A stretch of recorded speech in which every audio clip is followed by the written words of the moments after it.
Hello everyone, welcome to our YouTube channel JK latest info. तो thumbnail सबको समझ आ ही गया है, हम हिस्ट्री के सभी इंपॉर्टेंट क्वेश्चंस डिस्कस करने वाले हैं। थोड़ा सा पहले टाइम लूँगा जो अभी इंपॉर्टेंट रहने वाला है। सबसे बड़ा क्वेश्चन कि हमें बार बार रिवाइज करना होगा तो वीडियो तो नहीं देखनी पड़ेगी, तो हम क्या करेंगे, वीडियो को एक बार देख लो, कहानी खत्म है। बार बार रिवीजन करने के लिए हमारी ऑफिशियल वेबसाइट है jklatestinfo.com के नाम से। हम वहाँ पे सभी के सभी क्वेश्चंस आंसर के साथ अपडेट कर देंगे। फिलहाल वेबसाइट में नहीं है। आज 17 मार्च की बात में ये वीडियो बन रही है 2022 को। अगर 17 मार्च 2022 के बाद कभी वीडियो देख रहे हो, आपको इसी वीडियो के डिस्क्रिप्शन बॉक्स में लिंक मिल जाएगा। वहाँ पर क्लिक करके आपको सभी 500 के 500 क्वेश्चन वहाँ पर देखने को मिल जाएंगे। और एक और बड़ी इंपॉर्टेंट बात जो आप सभी को जानना ज़रूरी है वो क्या है कि यहाँ पर अगर इस पर्टिकुलर सेक्शन की बात करें, इसमें 500 प्लस क्वेश्चंस रहेंगे, लेकिन जो बिल्कुल बेसिक लेवल के क्वेश्चंस होते हैं इंडियन हिस्ट्री के, एंशियंट, मॉडर्न, मिडिवल की बात करें, उनको मिला के 100 क्वेश्चंस हम पहले डिस्कस कर चुके हैं 2 वीडियोस में। एक 15-20 मिनट की वीडियो, दूसरी 15-20 मिनट की वीडियो है, वो हम ऑलरेडी डिस्कस कर चुके हैं। तो उन दोनों वीडियोस का लिंक भी आपको वीडियो के डिस्क्रिप्शन बॉक्स में मिल जाएगा। बिल्कुल बेसिक लेवल के क्वेश्चंस आप कवर करना चाहते हो, वहाँ से ज़रूर कवर कर लेना। आज के इस वीडियो में बेसिक लेवल के क्वेश्चन थोड़े कम होंगे, मॉडरेट लेवल के क्वेश्चन ज़्यादा होंगे, थोड़ा हाई लेवल के क्वेश्चन भी तो कुछ रहने वाले हैं यहाँ पर। तो इसीलिए बोली 2 वीडियोज़ प्लस ये, तो आपका सारा काम बनने वाला है। और एक बात मैं यहाँ पर और ऐड करना चाहूँगा वीडियो स्टार्ट करने से पहले, सॉरी अगर आपका टाइम वेस्ट हो रहा तो मैं आपको ये कहना चाहूँगा सिर्फ इतनी सी बात कि आज की इस वीडियो में सभी के सभी हम 500 प्लस क्वेश्चन जो है वो एक ही वीडियो में नहीं डिस्कस करने वाले हैं। वीडियो बहुत बड़ी बन सकती है और बोरिंग भी बन सकती है, इसलिए हमने सोचा कि इसके आधे क्वेश्चन आज हम इस पार्ट में डिस्कस कर लेंगे, आधे क्वेश्चन हम सेकंड पार्ट जो कल आपके सामने आ जाएगा वहाँ पे डिस्कशन कर लेंगे। यानी कि 2 पार्ट्स में हम ये सेशन पर खत्म कर रहे हैं। जितना पढ़ेंगे उतना आपको समझ भी आना चाहिए, तभी बेनिफिट रहने वाला है। अब हम स्टार्ट करते हैं आज के क्वेश्चन को। आज का पहला क्वेश्चन आपके सामने ये रहा, who had observed that good government was never a good substitute for self government. ये आपको आंसर हालांकि दिख भी गया यहाँ पर, फिलहाल फिर भी काट देता हूँ। ये किसने पहली बार ऑब्जर्व करा था कि एक अच्छी गवर्नमेंट जो है वो अच्छा सब्स्टिट्यूट नहीं हो सकता सेल्फ गवर्नमेंट का। मतलब देखो, क्योंकि वहाँ पे डिमांड करी जाती थी स्वराज की, है ना, complete independence, sorry independence, self rule की वहाँ पे डिमांड करी जाती थी कि हमारा अपना रूल होना चाहिए। तो ये ऑब्जर्व करा गया था कि अच्छी सरकार होने का मतलब ये नहीं कि तुम्हारी सेल्फ गवर्नमेंट बना दी है। चाहे अंग्रेजों की अच्छी सरकार हो, चाहे इंडियंस की अच्छी सरकार हो, अच्छी सरकार होने का मतलब ये नहीं है कि तुम्हारी अपनी खुद की सरकार बन गई। हमें अच्छी सरकार नहीं चाहिए, हमें सेल्फ गवर्नमेंट चाहिए ना, इस तरह की डिमांड्स वहाँ पे चल रही थी। तो ये पहली बार किसने ऑब्जर्व करा था कि गुड गवर्नमेंट, अच्छी सरकार आ जाने से सेल्फ गवर्नमेंट का जो सब्स्टिट्यूशन आपको नहीं मिल सकता है। आपको क्वेश्चन समझ आ गया होगा। ये पहली बार किसने ऑब्जर्व करा था, ये ऑब्जर्व करा था पहली बार स्वामी दयानंद सरस्वती की बात करेंगे। तो ऑप्शन नंबर सी यहाँ पे करेक्ट आंसर हो जाएगा।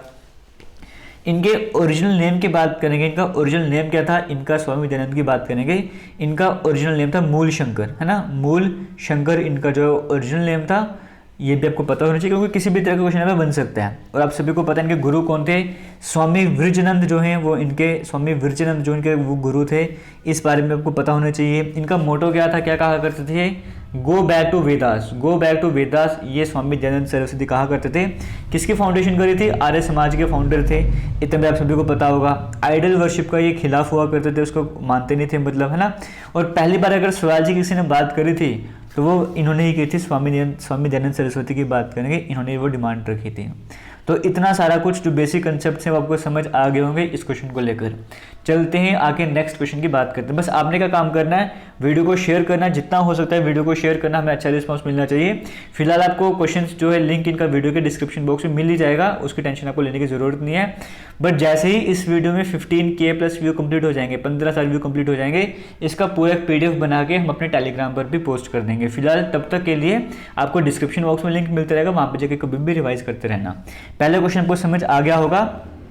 स्टार्टिंग देखो, चलो हम आगे बढ़ते जाएंगे फिर बोलते जाएंगे। सेकंड क्वेश्चन की बात करते हैं। Hindu Muslim unity had been particularly reflected in the dash movement.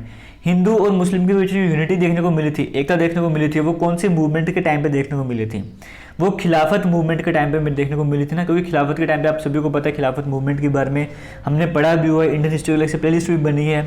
खिलाफत मूवमेंट की बात है, कैलिफेट मूवमेंट भी कहा जाता है। शौकत अली, मोहम्मद अली वगैरह की बात करेंगे, सभी इस मूवमेंट को चला रहे थे, है ना। और जलियांवाला बाग इंसिडेंट 1919 में हुआ था। जलियांवाला बाग इंसिडेंट जो हुआ था आप सभी को पता होगा, उसके बारे में गांधी जी की बात करेंगे, उन्होंने अपने मूवमेंट्स लाए थे। और एक तरफ जब देखा कि मुस्लिम्स यहाँ पर जो वो खिलाफत मूवमेंट चला रहे हैं, तो गांधी जी ने इस मूवमेंट में एक्टिवली पार्टिसिपेट करा ताकि हिंदू और मुस्लिम यूनाइट हो सकें, क्योंकि अभी इस टाइम मुस्लिम्स को भी पर्पस क्या बन चुका है कि अंग्रेजों को बाहर निकालना, हमारा भी पर्पस यही है, यूनिटी का अच्छा मौका है, तो यूनाइट हो गए थे। तो हिंदू मुस्लिम यूनिटी कहाँ पे देखने को मिली थी? खिलाफत मूवमेंट के टाइम पे। ऑप्शन नंबर सी यहाँ पे करेक्ट आंसर हो जाएगा। 1920 की हम बात करते हैं, 1920 के आसपास का टाइम पीरियड रहता है ना। आगे चलते हैं, क्वेश्चन नंबर 3 की बात कर लेते हैं। द होम रूल सोसाइटी, जिसे इंडिया हाउस भी कहा जाता था, वो इस्टेब्लिश करी गई थी, है ना। तो ये किसने इस्टेब्लिश करी थी? आपके सामने हालांकि आंसर आपको दिख गया होगा पे, श्यामजी कृष्ण वर्मा के द्वारा इस्टेब्लिश कर गया था, फाउंडेशन करी गई थी। ऑप्शन नंबर सी यहाँ पे करेक्ट आंसर हो जाएगा। 1905 की बात करेंगे, 1905 में होम रूल सोसाइटी की यहाँ पे फॉर्मेशन वगैरह हुई थी। और दादा भाई नौरोजी की बात करेंगे, दादा भाई नौरोजी को फुल सपोर्ट करा था। उसके बाद यहाँ पे आके तो होम रूल सोसाइटी की अगर हम बात करते हैं, इसकी फॉर्मेशन हो चुकी थी। तो ये भी आपको समझ आ गया होगा। और ये सिर्फ इंडियंस के लिए बनी थी कि इसमें इंडियंस ही मेंबरशिप बन सकते थे ना, और वो यहाँ पे मेंबरशिप बन जाएगा, वो यहाँ पे मेंबर नहीं बन सकता था। ये 1905 की बात करें, और 1905 में इंडिया में क्या चल रहा था? 1905 में इंडिया में पार्टीशन ऑफ बंगाल हो गया था, बंगाल को बंटवारा हो गया था, लॉर्ड कर्जन ने करा था, स्वदेशी मूवमेंट भी चलाया गया था, है ना। इतना आप सभी को पता वहाँ पे चल ही रहा होगा। इसी के साथ आगे चलते हैं, क्वेश्चन नंबर 4 की बात कर लेते हैं। The leader who quit politics, एक ऐसे लीडर जिन्होंने पॉलिटिक्स को क्विट कर लिया था, वो पौंडीचेरी रिटायर होकर पौंडीचेरी में चले गए थे, वहाँ पे एक आश्रम भी सेट करा था। ऐसे कौन से लीडर थे? देखो यहाँ पे आपको आंसर सामने देखने को मिल रहा है, कुछ छिपा नहीं पा रहा मैं फिलहाल, लेकिन फिर भी मैनेज कर लो। यहाँ पे ऐसे लीडर जिन्होंने पॉलिटिक्स को क्विट कर लिया था, रिटायर होकर पौंडीचेरी चले गए थे और आश्रम भी बनाया था, वो कौन थे? आपसे यहाँ पर वो पूछा गया था। वो थे यहाँ पे Shri Aurobindo Ghosh. Option number D यहाँ पे करेक्ट आंसर हो जाएगा ना। इतना आप सभी को पता होगा। पहले ये जेल में थे, है ना। अलीपुर बम केस वगैरह हुआ तो उसमें इनको जेल हो गई थी। तो जेल में जब ये थे तो थोड़ा स्पिरिचुअल वगैरह इनका दिमाग थोड़ा उस लाइन में चलना स्टार्ट हो गया था। और बाद में जाके पौंडीचेरी में मूवमेंट करते थे, पौंडीचेरी में चले गए थे, वहाँ पे श्री अरबिंदो आश्रम, अपने नाम से एक आश्रम वगैरह भी बनाया था। तो इस तरह से बेसिक सी बातें आप सभी को पता होंगी यहाँ पे इस बारे में। आगे चलते हैं, क्वेश्चन नंबर 5 की बात कर लेते हैं। Jawaharlal Nehru had helped to start a newspaper, Jawaharlal Nehru के द्वारा कौन सा न्यूज़पेपर स्टार्ट कर गया था? आप इस तरह से बोल सकते हो। तो यहाँ पे नेशनल हेराल्ड की बात करेंगे। ऑप्शन नंबर बी यहाँ पे करेक्ट आंसर हो जाएगा।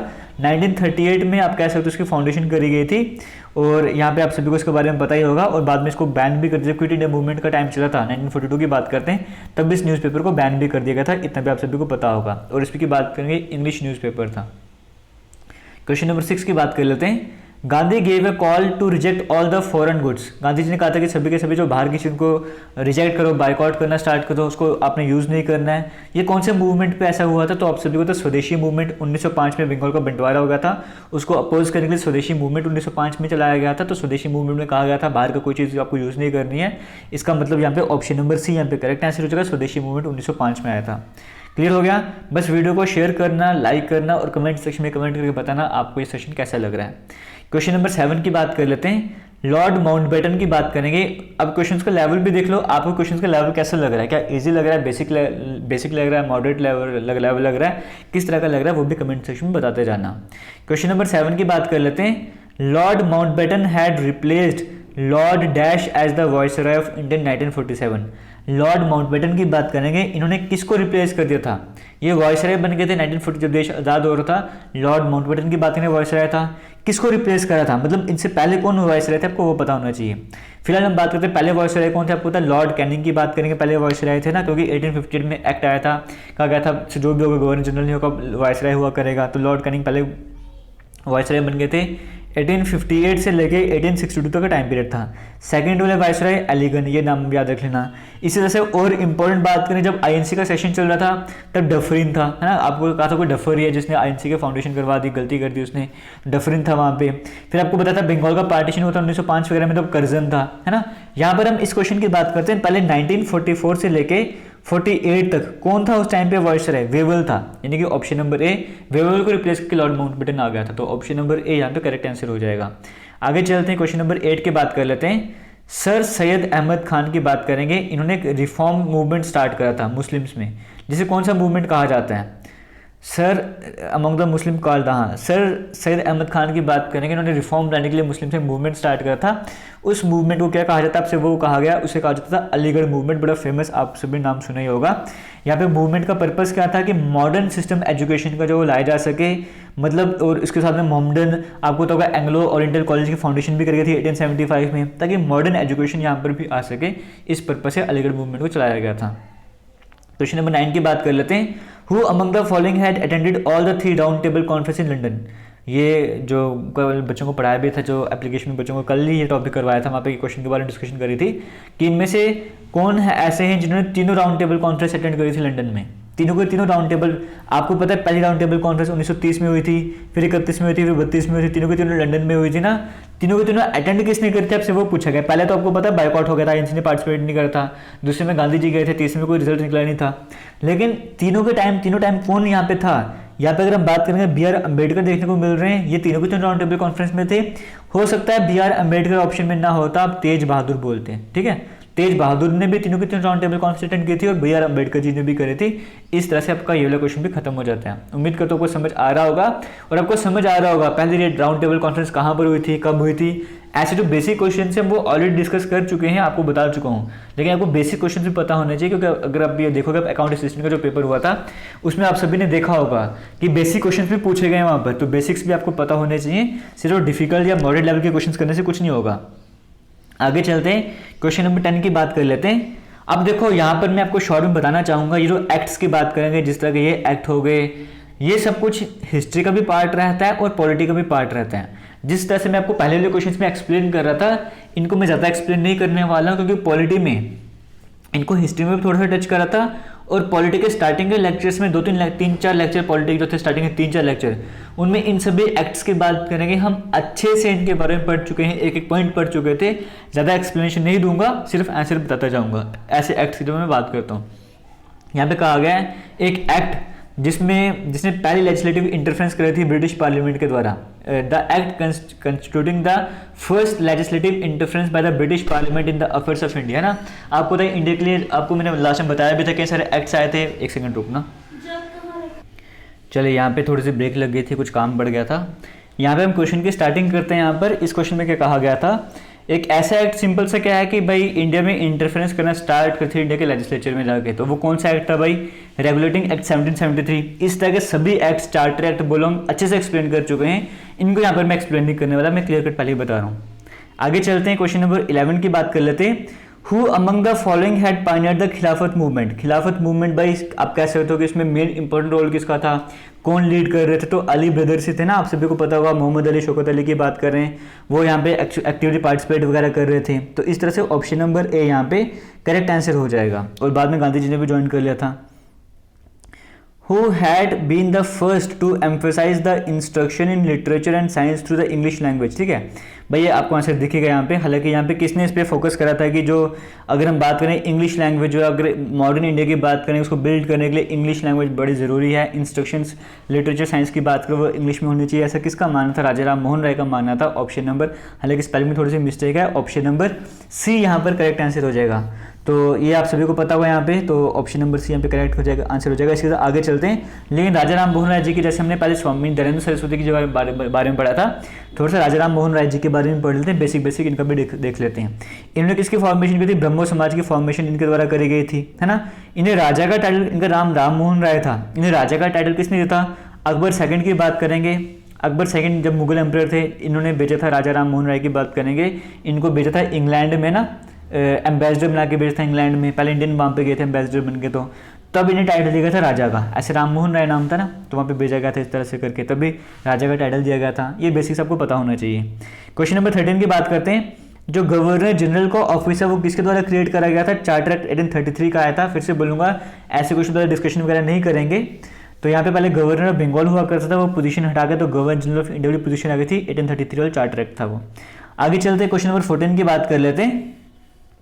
Who had set up the anti untouchability lead। ये एंटी अनटचेबिलिटी लीग जो है वो किसने स्टार्ट करी थी, ये बड़ा बेसिक सा क्वेश्चन बनता है। ये गांधी जी के द्वारा स्टार्ट करी गई थी।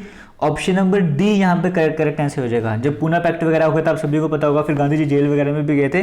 उसको उन्होंने डिसाइड करते कि मैं हरिजन्स के लिए काम करूंगा, एंटी टचेबिलिटी लीग स्टार्ट करूंगा, तो गांधी जी ने सब कुछ स्टार्ट करा था। तो यहाँ पे ऑप्शन नंबर डी यहाँ पे करेक्ट आंसर हो जाएगा। और गांधी जी ने न्यूज़पेपर स्टार्ट करी थी, यंग इंडिया वाली न्यूज़पेपर भी, आप सभी को पता होगा इसके बारे में ना, हरिजन वीकली न्यूज़पेपर भी बनाया था। आगे चलते हैं।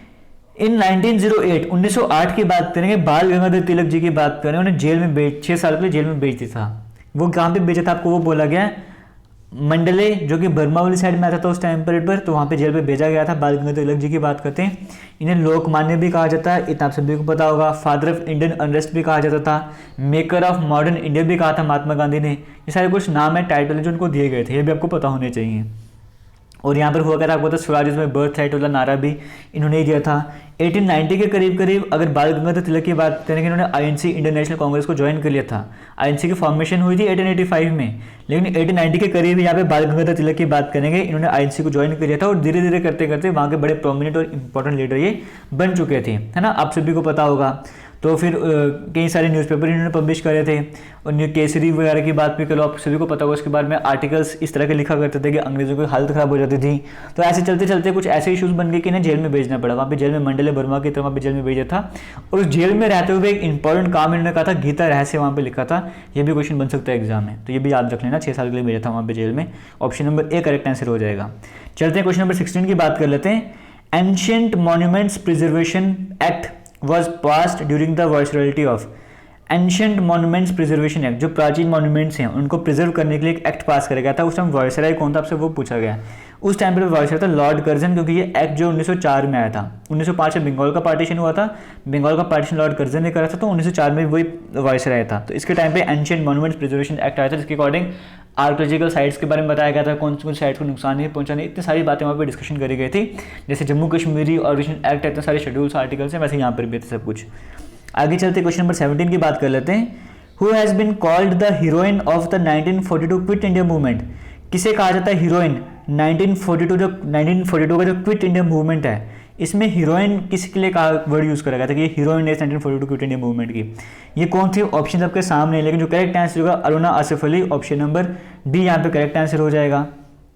और क्यों भाई, आपको पता है जब 1942 क्विट इंडिया मूवमेंट हुआ था, आप सभी को पता है वो कहाँ पर, तो ग्वालियर टैंक मैदान की बात करेंगे, वहाँ पर हुआ था। तो वहाँ पे झंडा लगाया गया था इनके द्वारा, तो ऑप्शन नंबर डी यहाँ पर करेक्ट आंसर हो जाएगा। इसी के साथ आगे चलते हैं, क्वेश्चन नंबर 18 की बात कर लेते हैं। इन बंगाल, बंगाल की बात करेंगे, ईस्ट इंडिया कंपनी के हेडक्वार्टर कहाँ पे थे। बंगाल की बात करेंगे, बंगाल में ईस्ट इंडिया कंपनी के हेडक्वार्टर कहाँ पर थे भाई, फोर्ट विलियम, इसके बारे में अच्छे से पढ़ चुके थे। रिवर हुगली जो है, यानी कि वेस्ट बंगाल की बात करते हैं, तो वेस्ट बंगाल रिवर हुगली की बात करें, उसके पास में किनारे में फोर्ट विलियम की बात करेंगे, वो हेडक्वार्टर बनाया था इन्होंने, अंग्रेजों ने, वहाँ पे फोर्ट विलियम में। और एक और था फोर्ट सेंट जॉर्ज, जो कि मद्रास में था, जिसे व्हाइट टाउन भी कहा जाता था। और पहला किला था जो अंग्रेजों के द्वारा इंडिया में बनाया गया था, ये वाला मद्रास वाला। फिर बाद में विलियम वाला भी बना था ना बंगाल वगैरह में, आपसे वही पूछा गया यहाँ पे। आगे चलते हैं, क्वेश्चन नंबर 19 की बात कर लेते हैं। Who was the first to use the term adivasi, पहली बार ये आदिवासी टर्म जो किसके द्वारा यूज करी गई थी आपसे वो पूछा गया। तो पहली बार जो टर्म है ये ठक्कर बापा, ऑप्शन नंबर बी जो करेक्ट आंसर हो जाएगा। इनका पूरा नाम अमृत लाल था, अमृतलाल ठक्कर करके था, शॉर्ट में ठक्कर बापा कहा जाता था। ऑप्शन नंबर बी यहाँ पे करेक्ट आंसर हो जाएगा। पर्पस क्या था, जो भी ट्राइबल लोग हैं, आदिवासी लोग हैं गुजरात वाली साइड में, उनको अपलिफ्टमेंट को उठाने के लिए ये जो टर्म यूज करी गई थी। तो ऑप्शन नंबर बी यहाँ पे करेक्ट आंसर हो जाएगा। तो भाई वीडियो को शेयर करते रहना, बताते रहना कि वीडियो का लेवल कैसा लग रहा है, क्वेश्चन का लेवल कैसा लग रहा है। और डिस्क्रिप्शन बॉक्स में आपको हमारा टेलीग्राम का लिंक भी मिल जाएगा। टेलीग्राम पे आपको क्विज डिफरेंट सब्जेक्ट से, हिस्ट्री, पॉलिटी वगैरह, इंग्लिश के रीजनिंग के क्विज वगैरह मिलते रहते हैं आपको। तो टेलीग्राम अपने नहीं ज्वाइन करें, टेलीग्राम पे जाकर जरूर ज्वाइन कर लेना। चलते हैं क्वेश्चन नंबर 20 की बात कर लेते हैं। Among the numerous followers of Gandhi's philosophy, मतलब गांधी जी की फिलोसफी को उनमें से कौन माना करते थे, आपसे वो पूछा गया। तो नाम से आपको पता होगा, खान अब्दुल गफ्फार खान करेक्ट आंसर हो जाएगा। इन्हें फ्रंटियर गांधी भी कहा जाता था, सीमेंट गांधी भी कहा जाता था, बादशाह खान भी कहा जाता था, फकर अफगान भी कहा जाता था, कई सारे नाम थे। तो फ्रंटियर गांधी वाले नाम से समझ सकते हो गांधी जी की फिलोसफी को फॉलो किया करते थे। ऑप्शन नंबर सी यहाँ पे करेक्ट आंसर हो जाएगा। चलते हैं क्वेश्चन नंबर 21 की बात कर लेते हैं। हु वॉज द कांग्रेस, अभी धीरे धीरे मैं स्पीड बढ़ा दूंगा, तो आपको यूट्यूब पे ऑप्शन मिलता है स्पीड कम करने का, ज्यादा करने का, आप अपने हिसाब से अरेंज कर सकते हो इसको। Who was the Congress president at the time when India become free, जब इंडिया आजाद हो गया था, देश आजाद हो गया था, तब कांग्रेस का प्रेसिडेंट कौन था, आपसे वो पूछा गया। J B Kripalani, option number D यहाँ पे करेक्ट आंसर हो जाएगा। जे बी कृपालिनी यहाँ पर जो है वो करेक्ट आंसर हो जाएगा। इसी के साथ आपका ये वाला क्वेश्चन भी खत्म हो जाता है। आगे चलते हैं, नेक्स्ट क्वेश्चन की बात करें तो आपको पता होगा इस टाइम पे ये थे। अगर हम इम्पोर्टेंट 1939 की बात करेंगे, दो एक ही साल में चेंज होते, पहले सुभाष चंद्र बोस आए थे, फिर राजेंद्र प्रसाद की बात करेंगे वो आ गए थे। फिर 1930 के बाद 1940 से लेकर 46 तक का जो टाइम पीरियड रहता है, इस टाइम पे अब्दुल कलाम आज़ाद जो थे आईएनसी के प्रेसिडेंट थे। और 19 इसकी बात करेंगे 47 टाइम पीरियड की बात करेंगे, 46-47 टाइम पीरियड की बात करेंगे, उस टाइम JB कृपलानी जो थे वो इसके प्रेसिडेंट थे। तो ऑप्शन नंबर डी यहाँ पे करेक्ट आंसर हो जाएगा। चलते हैं क्वेश्चन नंबर 22 की बात कर लेते हैं।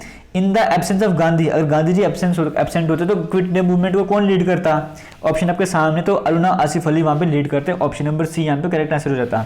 हालांकि यहाँ पे लीडर और भी हो सकते थे, ऑप्शन में आपको जो ऑप्शन दिएगा उसके हिसाब से सी करेक्ट हो जाएगा। ऐसे JP नारायणा है ना, आपको और भी नाम पता होंगे, वो भी सारे लीडर्स थे, बट ऑप्शन के हिसाब से देखा जाएगा तो अरुणा आसिफ अली जो है वो लीड करते इस मूवमेंट को। आगे चलते हैं, क्वेश्चन नंबर 23 की बात कर लेते हैं।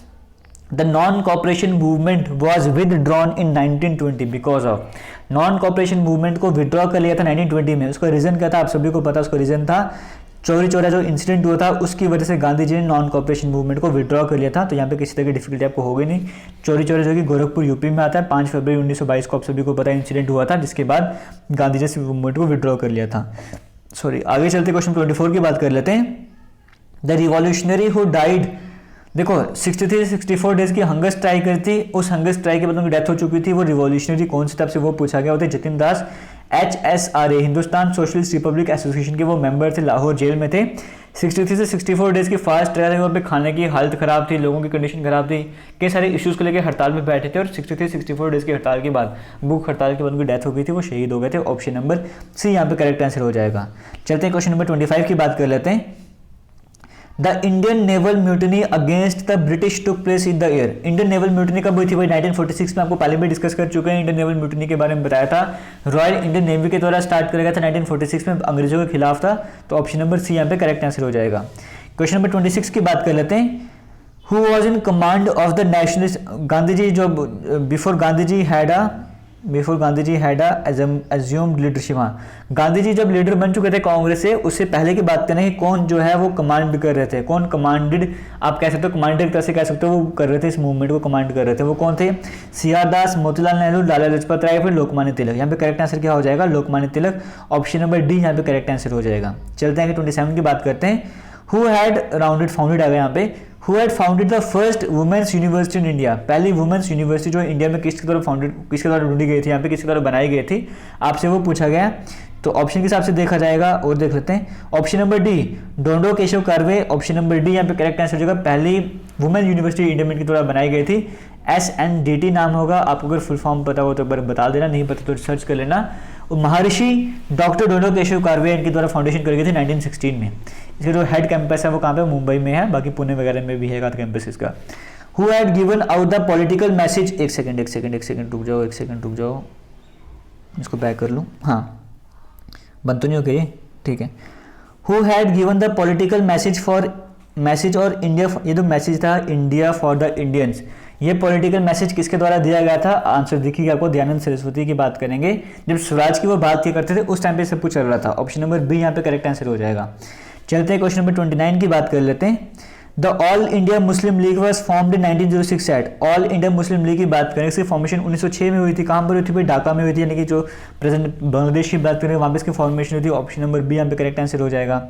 इसी के साथ आगे बढ़ते हैं, नेक्स्ट क्वेश्चन की बात कर लेते हैं। द अपलिफ्टमेंट और the backward classes had been the prime concern, देखो जो बैकवर्ड क्लासेस हैं उनको उठाना, ये सबसे बड़ा मोटो किसका था? आर्य समाज, प्रार्थना समाज, सत्यशोधक समाज है, रामकृष्ण मिशन।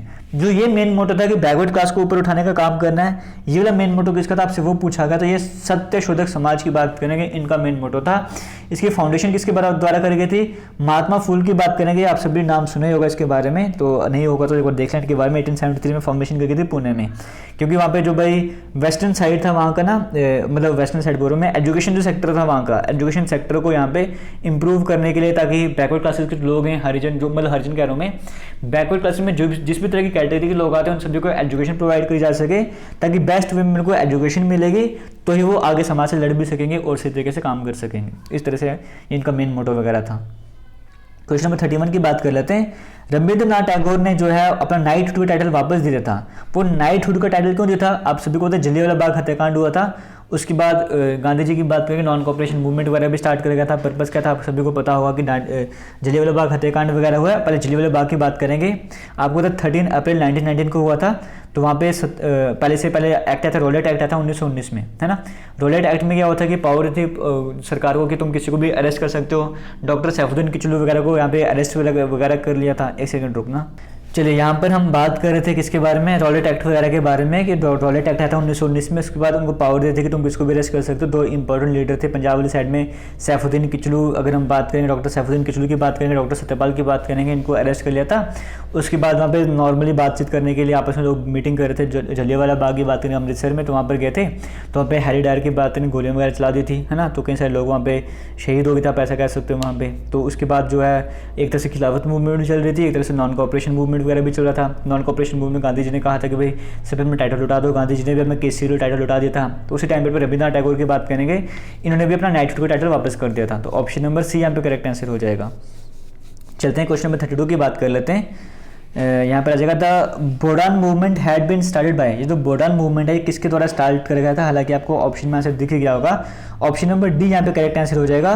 बोडान मूवमेंट की बात करेंगे, इसे विनोद भावे, ऑप्शन नंबर डी, ये करेक्ट इनके द्वारा स्टार्ट करा गया था। इसे लैंड गिफ्ट मूवमेंट भी कहा जाता है, ज़मीन को लेकर था, ज़मीनों को लेकर ये मूवमेंट स्टार्ट करा गया था, इसलिए लैंड गिफ्ट मूवमेंट भी कहा जाता है। और इसे ब्लड लेस मूवमेंट भी कहा जाता है, किसी तरह की हिंसा वगैरह लड़ाई वगैरह नहीं हुई थी, इसलिए इस मूवमेंट को ब्लड लेस मूवमेंट भी कहा जाता है। आंध्र प्रदेश वगैरह वाली साइड में स्टार्ट करी गई थी। चलते हैं क्वेश्चन नंबर 33 की बात कर लेते हैं।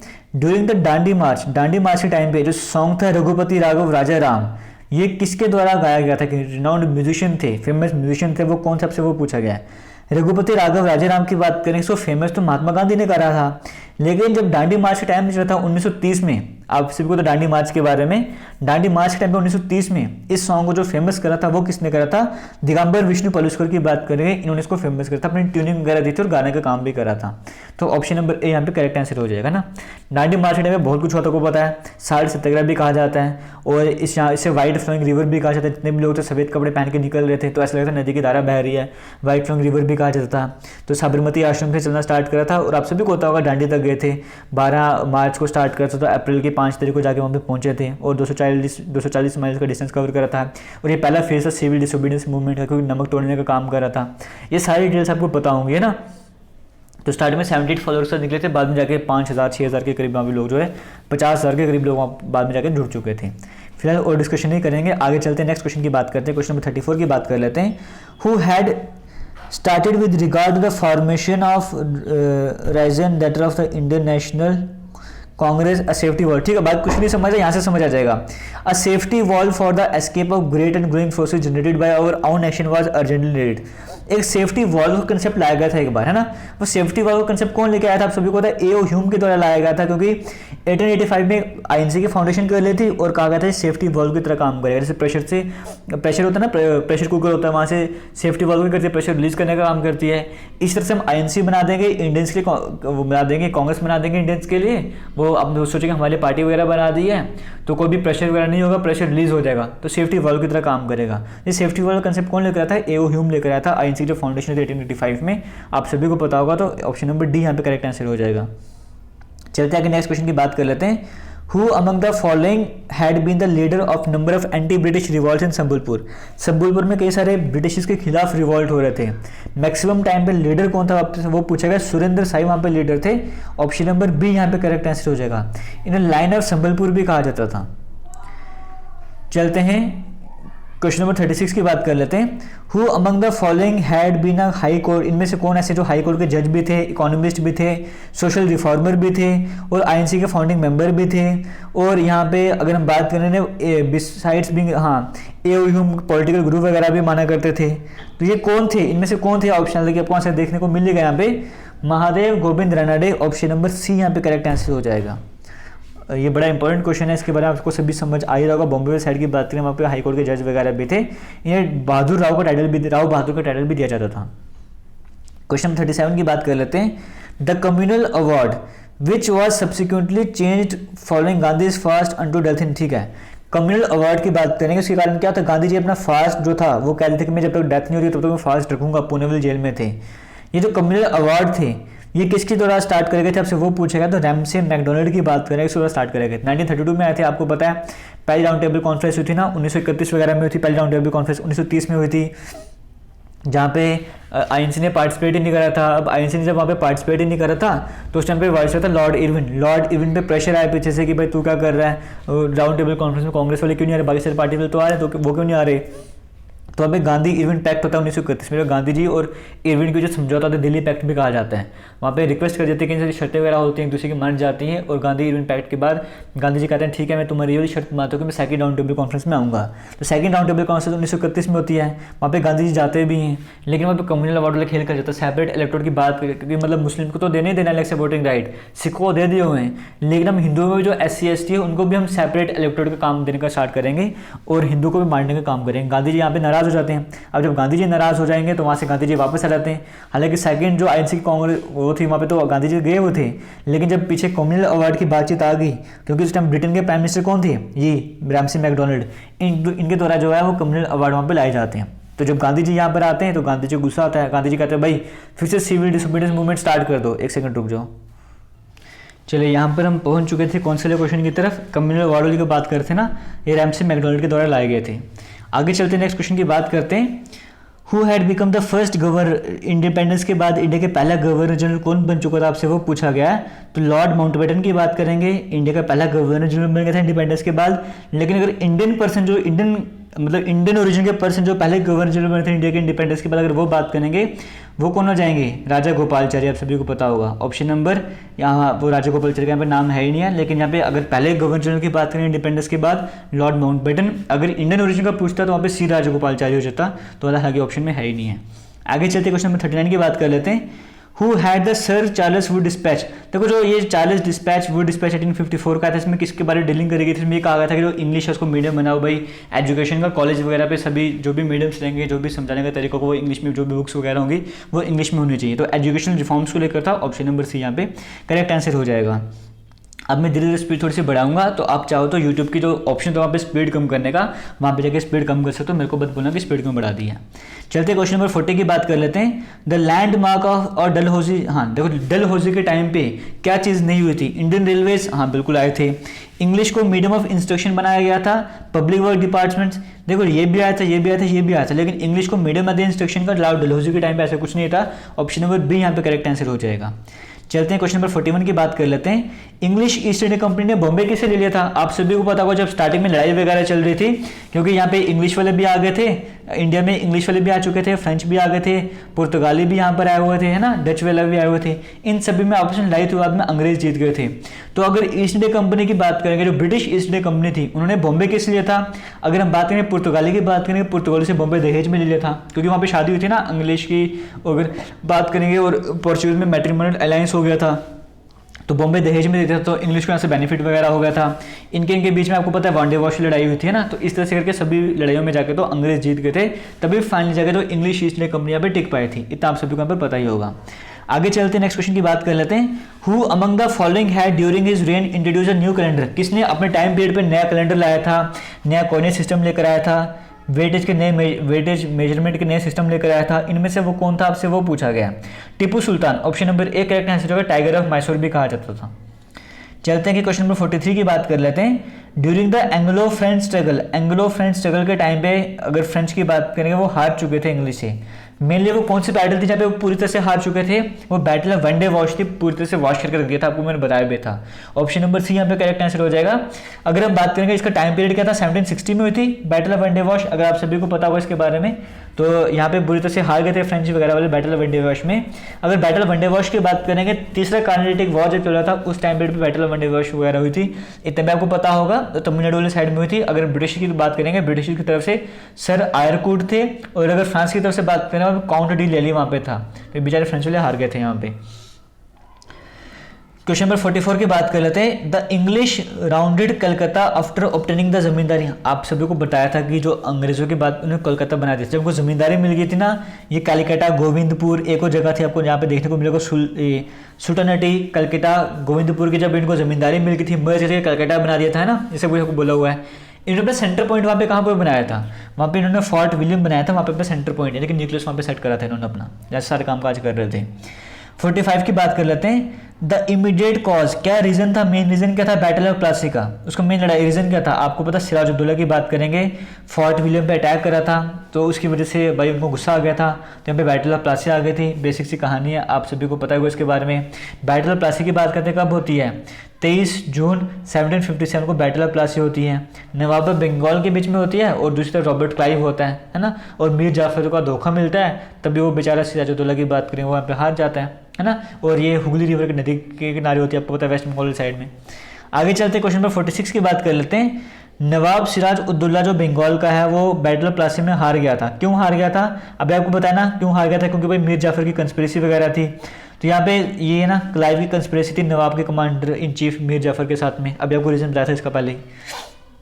क्वेश्चन नंबर 47 की बात, प्लासी की बात करें, प्लासी है कहाँ पर, वेस्ट बंगाल में है, मुर्शिदाबाद वाले साइड में, इसके हेड बॉर्डर में पड़ते हैं। एक्ट 1858 के एक्ट की बात करेंगे, board of control and code of directors की बात करें, वो किसको ट्रांसफर कर दिया था, वो सेक्रेटरी, उनकी जगह सेक्रेटरी ऑफ स्टेट आ गया था। आपको मैं फिर से स्टार्टिंग में बताया था, अभी भी बता रहा हूँ कि जो ऐसे क्वेश्चन हैं यहाँ पॉलिटी में अच्छे से डिस्कस कर चुके हैं। एक्ट्स जो भी थे, रेगुलेटिंग एक्ट बोलो, चार्टर एक्ट बोलो, ये वाले एक्ट बोलो, सभी डिस्कस कर चुके हैं। इनकी एक्सप्लेनेशन मैं आपको यहाँ पर नहीं देने वाला हूँ। आगे चलते क्वेश्चन नंबर 49 की बात कर लेते हैं। गवर्नर जनरल को पावर दी थी कि तुम ऑर्डिनेंस इशू वगैरह कर सकते हो, वो कौन से एक्ट के अकॉर्डिंग ऐसा सब कुछ हुआ था, आपसे यहाँ पर वो पूछा गया, तो 1861 वाला वो एक्ट था। क्वेश्चन नंबर 50 की बात कर लेते हैं। The maximum number of additional members of the council of Bengal, जो मैक्सिमम नंबर था एडिशनल मेंबर्स का, काउंसिल बंगाल में जो 20 मेंबर हुआ करते थे, उसको बढ़ा के कितने करने की बात करी गई थी, 50 की करी गई थी बात। ऑप्शन नंबर बी यहाँ पे करेक्ट आंसर हो जाएगा। कम्युनल रिप्रेजेंटेशन पहली बार जो है वो मुस्लिम्स के फेवर में हुआ था, वो किसके द्वारा हुआ था, आपसे वो पूछा गया। आपको पता होगा इंडियन काउंसिल एक्ट ऑफ 1909 आया था, जिसे पार्लियामेंट्री रिफॉर्म्स भी कहा जाता है ना, पार्लियामेंट्री रिफॉर्म्स भी कहा जाता है, सेपरेट इलेक्टोरेट की वगैरह की वहाँ पे बात करी गई थी। और इसी पार्लियामेंट्री रिफॉर्म्स की बात करेंगे, इसी की वजह में, इसी में क्या हुआ था, कम्युनल रिप्रेजेंटेशन देखने को मिली थी। हिंदू मुस्लिम यूनिटी टूट रही थी, ऑलरेडी टूट रही थी, क्योंकि मुस्लिम लीग की फाउंडेशन हो गई थी, आप सभी को पता होगा। सूरत स्प्लिट भी यहाँ पर हो चुका था, आईएनसी खुद बन चुकी थी, फिर बाद में पार्लियामेंट्री रिफॉर्म्स भी आ गए थे, सेपरेट इलेक्टोरेट की में बात करी गई थी। आगे चलते हैं, नेक्स्ट क्वेश्चन की बात करते हैं। मैच द फॉलोइंग है, जैसे पार्लियामेंट्री रिफॉर्म्स कब आए थे, इंडिपेंडेंस एक्ट कब आया था, ये मॉन्टफोर्ट रिफॉर्म्स बोला हुआ है। मैच करना है ईयर के साथ में, कौन सा सही यहाँ पे एग्जैक्ट वो बन रहा है, आपको वो बताना है यहाँ पर। थोड़ा सा मैं इसको जूम आउट कर दूँ ताकि आपको ऑप्शंस वगैरह भी दिख जाए, इजी बन जाए। अगर आप गैस को यहाँ पे करना चाहते हो, आप खुद से भी ट्राई कर सकते हो इसको। तो यहाँ पर देखो पार्लियामेंट्री रिफॉर्म्स, तो सबको सभी को पता है पार्लियामेंट्री रिफॉर्म्स कब आए थे, 1909 में आए थे, यानी कि बी का ऑप्शन नंबर पार्लियामेंट्री रिफॉर्म्स की बात करेंगे 1909 में आए थे ना ये वाले, तो यहाँ पे 1909 होना चाहिए, यानी कि बी का आंसर सेकंड वाला होना चाहिए। तो यहाँ पर ऑप्शन नंबर, एक मिनट रुक जाओ, आगे चल लेते हैं। बी का आंसर जो है वो फर्स्ट वाला होना चाहिए। तो बी का आंसर फर्स्ट वाला कहाँ पे देखने को मिल रहा है, ऑप्शन नंबर सिर्फ ए में देखने को मिल रहा है। तो यहीं पे कहानी खत्म, आगे जाने की जरूरत ही क्या है, क्योंकि पार्लियामेंट्री रिफॉर्म्स 1909 में आए थे ना, तो 1909 पहले में था, यहीं पे कहानी खत्म हो गई। बाकी मॉन्टफोर्ट रिफॉर्म्स की बात करेंगे, तो मॉन्टफोर्ट रिफॉर्म्स जो मॉन्टे-कैम्पफोर्ट रिफॉर्म आए थे 1919 वाले, उसको कहा जाता है। तो फिर एक ऑप्शन 2 वाला होना चाहिए। तो यहाँ से आप देख सकते हो सभी के सभी, आपकी कहानी यहीं पे खत्म हो जाएगी, आगे जाने की जरूरत ही नहीं है। चलते 53 की बात करते हैं। Government of India act of 1919, उन्होंने कहा था कि अपॉइंटमेंट करेंगे किसकी, काउंसिलर की अपॉइंटमेंट करेंगे। हाई कमिश्नर इंडिया के जो उसको कौन अपॉइंट करेगा, गवर्नमेंट ऑफ इंडिया अपॉइंट करेगा। बाई कैमरल लेजिस्लेचर पहली बार इंडिया में कहाँ पे आया था, गवर्नमेंट ऑफ इंडिया 1919 से आया था। ये सभी क्वेश्चन डिटेल में डिस्कस नहीं कर रहे हैं। एज पर एक्ट ऑफ 1919, जो लोअर हाउस होगा सेंट्रल लेजिस्लेचर का, जो लोअर हाउस अपर हाउस बोलते हैं, जो लोअर हाउस होगा सेंट्रल लेजिस्लेचर का, उसको किस नाम से बुलाया जाएगा, लेजिस्लेटिव असेंबली के नाम से बुलाया जाएगा। अभी भी एमएलए बोलते हैं ना, जैसे स्टेट में। ये प्रोविजंस बनाए गए थे, कमीशन होगा, कमीशन वगैरह बनेगा, ये क्वेश्चन मैंने डिस्कस कर रहा है। गवर्नमेंट ऑफ इंडिया एक्ट 1935 की बात करेंगे। जो ये एक्ट आया था, गवर्नमेंट ऑफ इंडिया एक्ट 1935 आया था, इसमें कितने सेक्शंस थे, शेड्यूल 10 थे इसमें, शेड्यूल 10 थे इसमें, लेकिन इसमें कितने सेक्शन थे, आपसे यहाँ पर वो पूछा हुआ है। 300 सेक्शन थे यहाँ पे, 321 सेक्शन थे। ऑप्शन नंबर सी यहाँ पे करेक्ट आंसर हो जाएगा। कौन सी स्टेटमेंट सही नहीं है यहाँ पर, अगर हम बात करेंगे मटेरियल्स ऑफ द गवर्नमेंट, जो India government of India act 1935 है, इसका जो भी मटेरियल वगैरह वो कहाँ से लिया गया, तो यहाँ पे कौन सी स्टेटमेंट सही नहीं है, पार्लियामेंट्री रिफॉर्म से कुछ लेने देने इसका था नहीं, तो ऑप्शन नंबर डी यहाँ पे करेक्ट आंसर हो जाएगा। क्वेश्चन नंबर 60 की बात करते हैं। Government of India act of 1935 borrowed it's preamble from, जो गवर्नमेंट ऑफ इंडिया 1935 का था, इसमें जो प्रीएम्बल बोरो करा गया था वो कहाँ से करा गया था, गवर्नमेंट ऑफ इंडिया 1919 से बोरो करा गया था। सी ऑप्शन करेक्ट हो जाएगा। ये 1935 के एक्ट के ऊपर फिर से पूछा गया, कौन सी सही नहीं है चीज़ें यहाँ पे, वो सब पूछा गया यहाँ पर, या आप खुद भी आराम से देख सकते हो। रेलवे अथॉरिटी जो कौन से एक्ट के द्वारा इस्टेब्लिश करी गई थी, आपसे वो पूछा गया, तो 1935 वाला एक्ट था। फिर से फेडरल कोर्ट के बारे में पूछा गया, आंसर आपको दिख रहा होगा। देखो ऐसे क्वेश्चन आपसे नहीं डिस्कस करा, फिर से बोलूंगा, ये हम पॉलिटी में अच्छे से डिस्कशन कर चुके हैं, क्योंकि अगर आपने पहली बार ये क्वेश्चन पढ़ रहे हो, मैं आपको यहाँ पे समझाना स्टार्ट करूंगा, काफी कंफ्यूजन क्रिएट हो सकता है, डिफिकल्टी भी बन जाएगी, लेक्चर बोरिंग भी बन जाएगा, इसलिए ऐसे क्वेश्चन को मैं एक्सप्लेन नहीं कर रहा। हम आगे बढ़ेंगे, इन क्वेश्चन को स्किप करना स्टार्ट करेंगे। क्वेश्चन नंबर 64 की बात कर लेते हैं। During the second world war the British forces were defeated at, second world war चल रहा था, ब्रिटिश फोर्सेज कहां पर हार गई थी, कौन सी बैटल थी जहां पे वो हार गई थी, बैटल ऑफ डुंकर्क की बात करेंगे, वहां पे हार गए थे, ऑप्शन नंबर बी यहाँ पे करेक्ट आ जाएगा। फ्रांस में होता है, फ्रांस के अगेंस्ट में लड़ रहे थे, बेचारे हार गए थे, ऑप्शन नंबर बी यहाँ पे करेक्ट आंसर हो जाएगा। चलते हैं क्वेश्चन नंबर 65 की बात कर लेते हैं। We do not seek our independence out of Britain's rules, ये जो स्टेटमेंट है, ये स्टेटमेंट किसके द्वारा दी गई है, आपसे वो पूछा गया, महात्मा गांधी स्टेटमेंट दी थी, option number B correct answer हो जाएगा। During the second world war, second world war की बात करेंगे, चर्चिल ने किसको रिप्लेस कर दिया था, वो प्राइम मिनिस्टर बन गए थे इंग्लैंड के सेकंड वर्ल्ड वॉर पे, लेकिन किसको हटा के प्राइम मिनिस्टर बने थे, आपसे वो पूछा गया। तो यहाँ पे एटली को, क्लेमेंट एटली को हटा के वो प्राइम मिनिस्टर बने थे, ऑप्शन नंबर बी यहाँ पे करेक्ट आंसर हो जाएगा।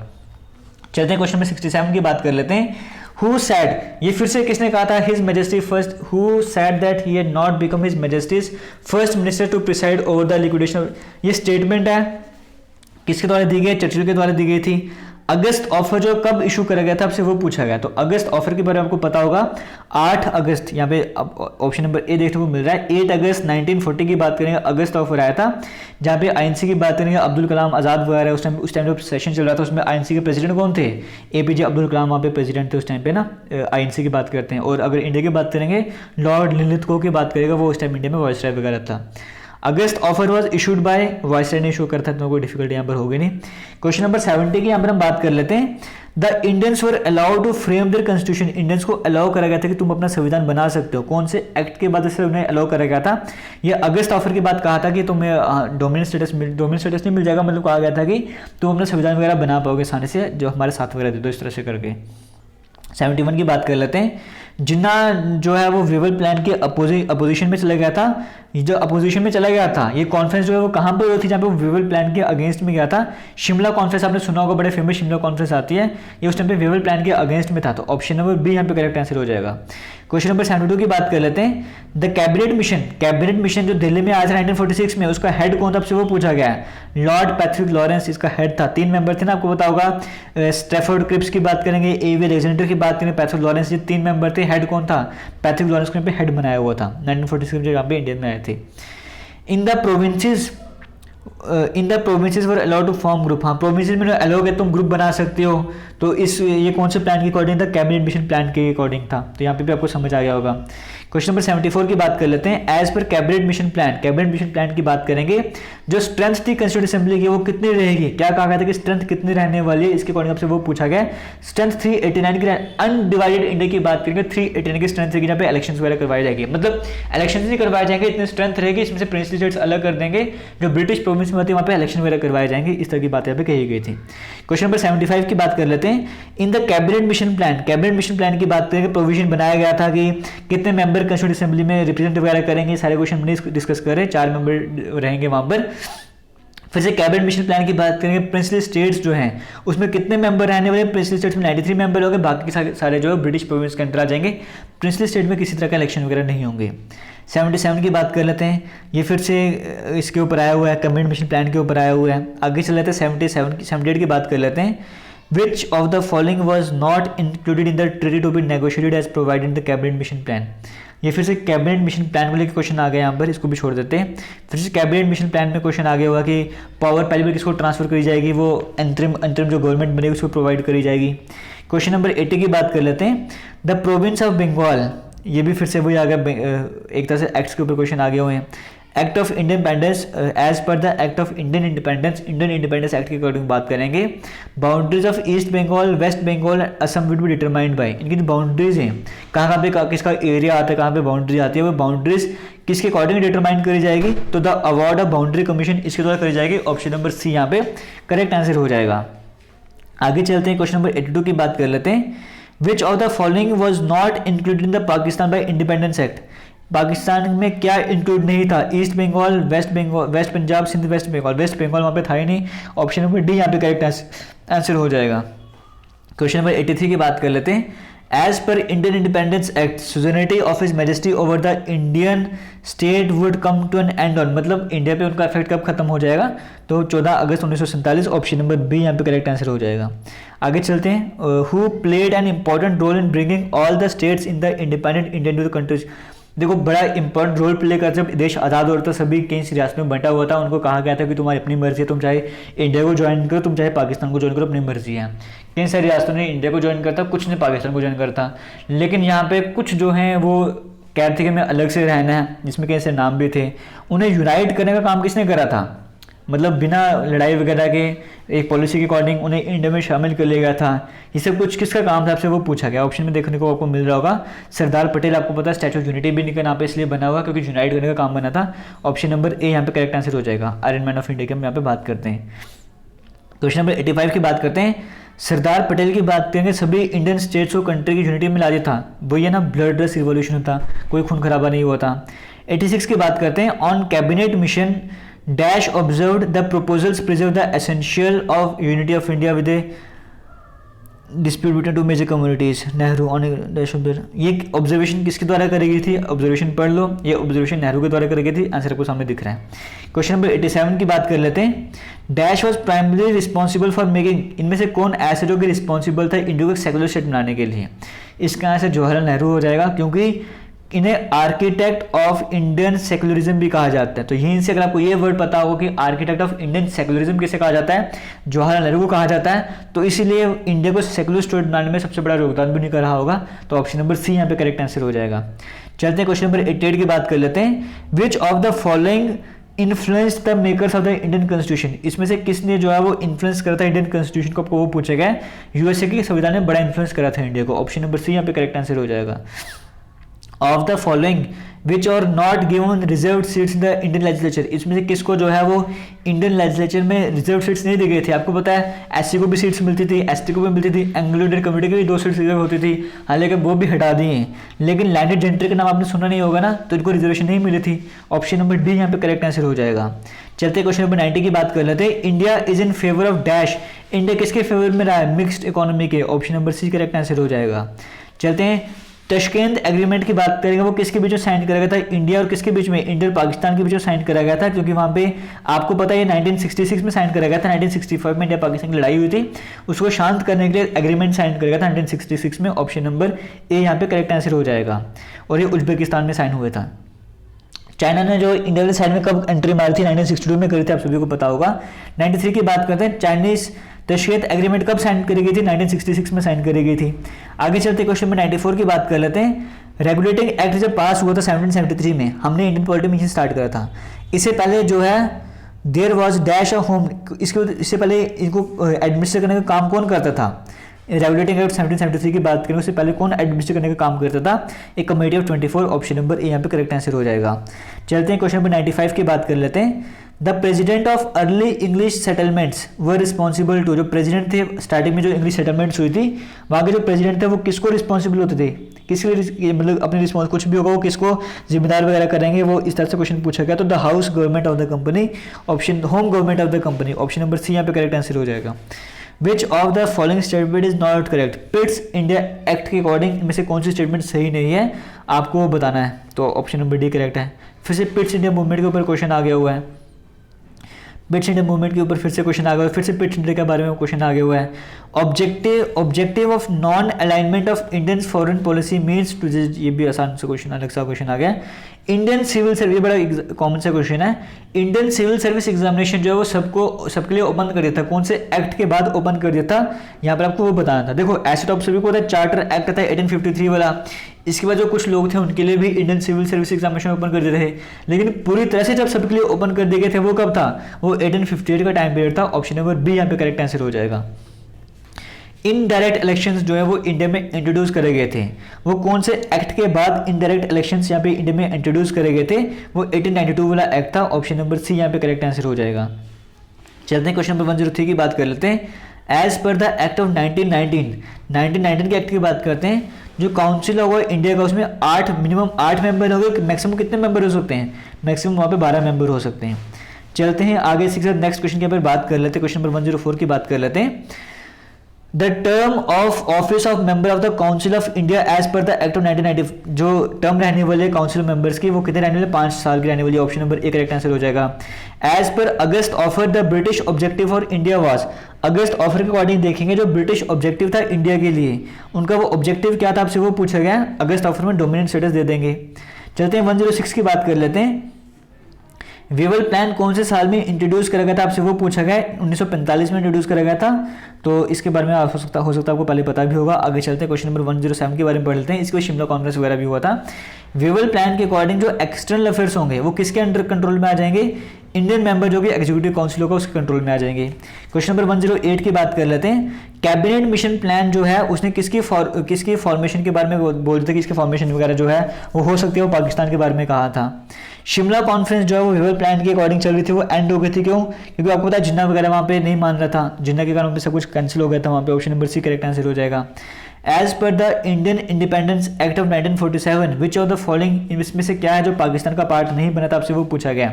इसमें से अगर हम बात करेंगे असम पाकिस्तान का पार्ट नहीं बना था। ऑप्शन नंबर डी यहाँ पे करेक्ट आंसर हो जाएगा। क्वेश्चन नंबर 111 की बात कर लेते हैं। Of the following which did not influence the, इसमें से कौन सा संविधान, कौन सी कंट्री का संविधान ऐसा है जिसने इंडियन कॉन्स्टिट्यूशन को इतना ज़्यादा इफेक्ट नहीं डाला था, वो यूएसएसआर का था। ऑप्शन नंबर बी यहाँ पे करेक्ट आंसर हो जाएगा। आगे चलते क्वेश्चन नंबर 112 की बात कर लेते हैं। The first strategically placed factory that the Britishers had fortified was at, पहली ऐसी फैक्ट्री जो कि ब्रिटिशर्स ने जिसमें फोर्टिफिकेशन वगैरह करी थी वो कहाँ पर थी, वो मद्रास में थी, आपको पहले बता दिया था। ऑप्शन नंबर डी यहाँ पे करेक्ट आंसर हो जाएगा। चलते हैं क्वेश्चन नंबर 113 की बात कर लेते हैं। To whom is the statement cowardice and ahimsa, ahimsa की बात करें गांधी जी की स्टेटमेंट होगी। ऑप्शन नंबर बी यहाँ पे करेक्ट आंसर हो जाएगा। इंडियन नेशनल कांग्रेस की बात करेंगे, उन्होंने हैड बीन फॉर्म्ड, ये किसके अप्रूवल के बाद आईएनसी की फाउंडेशन हुई थी, आपको पता है डफर था जिसके टाइम पे आईएनसी की फाउंडेशन हुई थी ना, डफरिन यहाँ पे ऑप्शन नंबर ए यहाँ पे करेक्ट आंसर हो जाएगा। क्वेश्चन नंबर 115 की बात कर लेते हैं। लॉ, इसमें से father of local self government किसे कहा जाता है, लॉर्ड रिपन को कहा जाता था, क्योंकि उन्होंने सेल्फ गवर्नमेंट का सिस्टम लाया था इंडिया में 1882 में। आगे चलते क्वेश्चन नंबर 116 की बात कर लेते हैं। The problem that exercised and evoke the reformist in the, देखो कौन सी प्रॉब्लम में सबसे ज़्यादा जो रिफॉर्मिस्ट होते सुधारक होते हैं उनको ज़्यादा उकसाया था, वो वुमेन के इश्यूज थे, उसकी वजह से ज़्यादा पंगे बढ़ रहे थे उस टाइम पीरियड पर। आगे चल लेते हैं, नेक्स्ट क्वेश्चन की बात करते हैं। Which of the following was the most important feature of the Montagu-Chelmsford reform, इसमें से क्या है जो बड़ा इंपॉर्टेंट फीचर था मॉन्टे-कैम्पसफोर्ड रिफॉर्म की बात करेंगे। इसका सबसे इंपॉर्टेंट फीचर कौन सा था, वो तो सिस्टम ऑफ डायरेक्ट यानी कि ड्यूअल गवर्नमेंट की हम बात करते हैं। क्वेश्चन नंबर 118 की बात कर लेते हैं। Famous quit India movement resolution है वो कब पास करा गया था, 8 अगस्त 1942 को। ऑप्शन नंबर ए यहाँ पे करेक्ट आंसर हो जाएगा। क्लेमेंट एटले ने कब अनाउंस करते कि वो ब्रिटिश इंडिया को लीव कर देंगे हमेशा के लिए, तो on which day had premier would quit India by June, हाँ जून 1948 को इंडिया को क्विट कर देंगे। ये कब अनाउंसमेंट करी गई थी, फरवरी 20 1947 को करा गया था। ऑप्शन नंबर डी यहाँ पे करेक्ट आंसर हो जाएगा।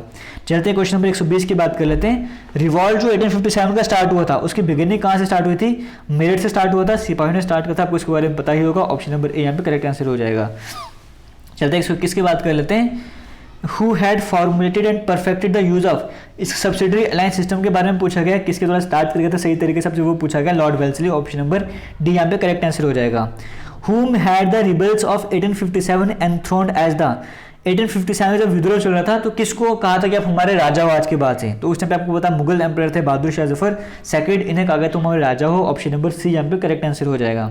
चलते हैं क्वेश्चन नंबर 123 की बात कर लेते हैं। 1914 और 1918 के बीच में कौन सी बड़ी लड़ाई लड़ी गई थी, इनमें से कौन सी बड़ी लड़ाई लड़ी गई थी आपसे वो पूछा गया है।